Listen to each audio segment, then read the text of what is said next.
First things first, what do you make of her comments? Heightened levels of criminality, odds, values at odds with our own. Gosh, I can't think who was saying this a couple of years ago, can you? And being absolutely condemned for daring to suggest such a thing. I mean, you know, what I was clearly espousing was a really vicious form of racism and bigotry and division.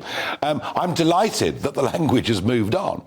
I'm delighted we've got a Home Secretary with the courage to call it how it is. On criminality, I mean, the evidence, it's there on TikTok. You can actually see the gangs on TikTok showing individuals coming into the country, joining drug gangs, and there they are, you know, with thousands and thousands of pounds. So there's no doubt that a lot, well, the whole thing's criminal, isn't it? It's the criminal gangs that bring them in, and many of them do join, you know, criminal networks once they're here. Doesn't mean everybody, no one's saying that.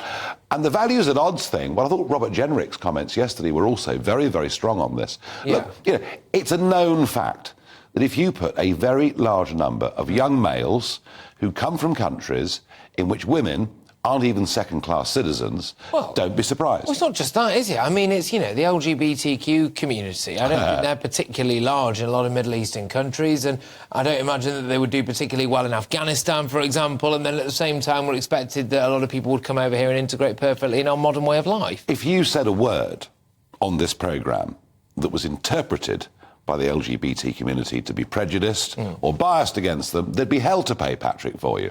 Complaints to Ofcom, goodness knows what else. Yet, if groups come in here whose attitudes towards homosexuality are frankly violent, you know, not to put too fine a point, and they don't say a word, it's quite extraordinary. Look, here's the thing.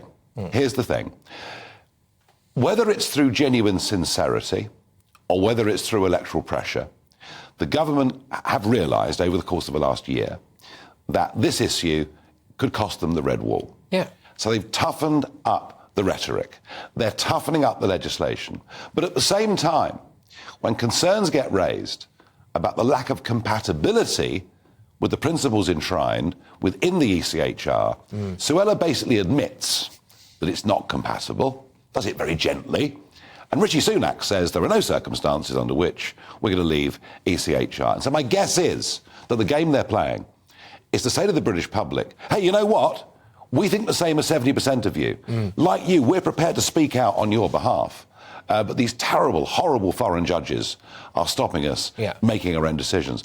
This is Brexit times two. The same arguments as EU members. Well, we tried our best. Yeah. But I'm afraid Brussels wouldn't let us. So, frankly, I think what will happen is this will fail completely. They won't stop the votes. They'll they'll up the ante on the rhetoric, and they'll fight the next election on an ECHR issue.